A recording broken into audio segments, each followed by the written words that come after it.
US President Joe Biden is set to depart for his West Asia trip tomorrow. This is his first visit to the region after taking office. Amid all this, the White House is now considering the resumption of sale of offensive weapons to Saudi Arabia. The move comes in an attempt to reset ties with Saudi Arabia amid America's rising tensions with Iran. Our next report gets you up to date with all the details.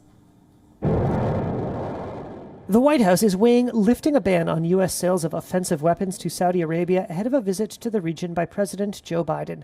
According to sources, senior Saudi officials have pressed their U.S. counterparts to scrap a policy of selling only defensive arms to its top Gulf partner in recent months. Washington and Riyadh have long been close military allies in confronting Iran. But the scenes of devastation in Yemen, where Saudi Arabia has pressed a campaign against the Iran-aligned Houthis, often inflicting heavy civilian casualties, prompted a human rights outcry that strained the alliance. Matt Spitalnik covers foreign policy for Reuters. At the height of this war in Yemen, the Saudi-led campaign was considered to be quite brutal and very much behind a lot of the worst civilian casualties that were caused. This led U.S. critics, especially those in the U.S. Congress and human rights groups, to call for an end to the sale of U.S. offensive weapons to the Saudis. That would include precision-guided bombs and other items that could be used on mass attacks. What's happened now is the Saudis have been praised for for helping to bring about a truce in Yemen since March. They actually extended it in June for 2 months until early August. What the U.S. would like to see now is for that to become a permanent ceasefire. Sources told Reuters the internal U.S. deliberations are informal and at an early stage, with no decision imminent.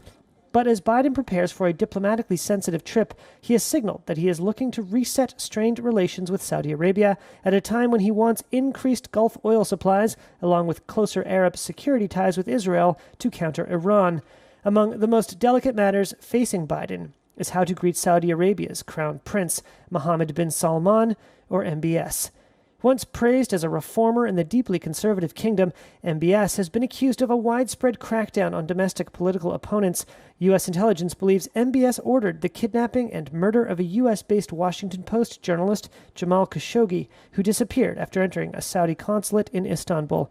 It's unclear whether Biden can visit Saudi Arabia without meeting MBS. This is the most awkward part of his trip, without a doubt.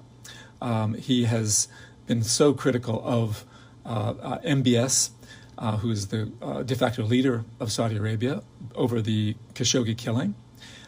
He has insisted that, as a presidential candidate in 2020, that Saudi Arabia should be treated as a pariah. He's now backing away from that to some extent. He will be having a bilateral meeting with King Salman, with MBS as part of the king's leadership team.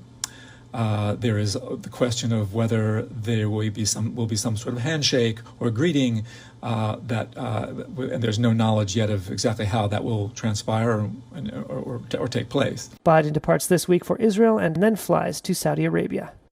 WION World is now available in your country. Download the app now and get all the news updates on the move.